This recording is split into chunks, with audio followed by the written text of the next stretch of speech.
Science और literature में भटकती लड़की रिचल कार्सन उलझाओं का शिकार था।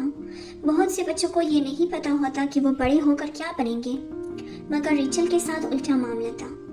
दो मुख्तलिफ करियर थे जो वो अपनी आने वाली ज़िंदगी में करना चाहती थी, मगर वो किसी एक का इंतखाब नहीं कर पा रही थी। रिचल की पैदाइश 1960 ईस्वी में अमेरिका में एक फार्म पर हुई और उसका बचपन भी शहर से दूर फार्म पर गुजरा, इसलिए वो कुदरत के करीब थी। ऐसा लगता था कि वो एक साइंसदान बनेगी, मगर उसे नावल पढ़ना बहुत पसंद था।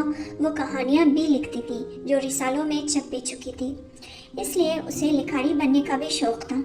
साइंसदान या लिखारी क्या बने? रिचल बहुत परेशान थी। वो सोचती थी कि खुदा ने उसे ये चैलेंज क्यों दिया। जब उसने कॉलेज के दाखिले के लिए दरख्वास्त दी तब भी वो उलझन में थी।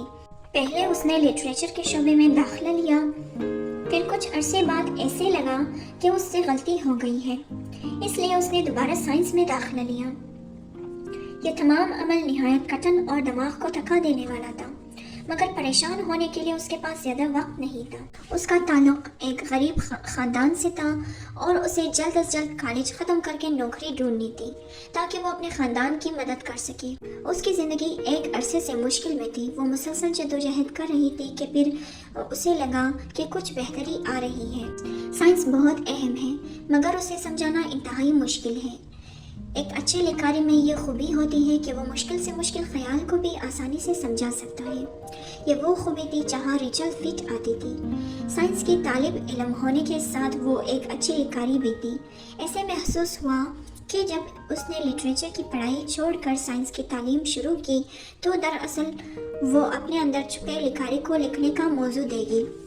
आप आसानी से अंदाज़ा कर सकते हैं कि रिचल की ज़िंदगी में आगे क्या हुआ। वो साइंस राइटर बन गई। 1962 ईस्वी में जब वो 64 बरस की थी, उसने एक किताब लिखी जिसका नाम साइलेंट स्प्रिंग था। यह किताब फसलों और पौधों पर जरासीम कुश अद्वियात की तबाहकारियों के बारे में थी। इस किताब ने रिचल को मशहूर कर दिया, मगर 2 साल बाद ही रिचल चल बसी। मगर उसकी कहानी अभी ख़त्म नहीं हुई। उसकी किताब ने अमेरिका में एनवायरमेंटल एजेंसी के क़याम की राह दिखलाई। आज ज़्यादातर लोग ये जानते हैं कि इंसान माहौल को किस तरह नुकसान पहुंचा रहा है। ये आगाही देने में रिचल की किताब का बहुत अहम किरदार है। रिचल को माहौलियाती तहरीकों की मां तस्वुर किया जाता है। टाइम मैगजीन ने रिचल को फोर्स ऑफ नेचर का खिताब दिया। आज की वीडियो पसंद आने की सूरत में आपने लाइक, कमेंट और शेयर ज़रूर करना है ताकि हम मज़ीद इसी तरह के इंफॉर्मेटिव वीडियोस आप तक पहुंचाती रहें। अल्लाह हाफिज़।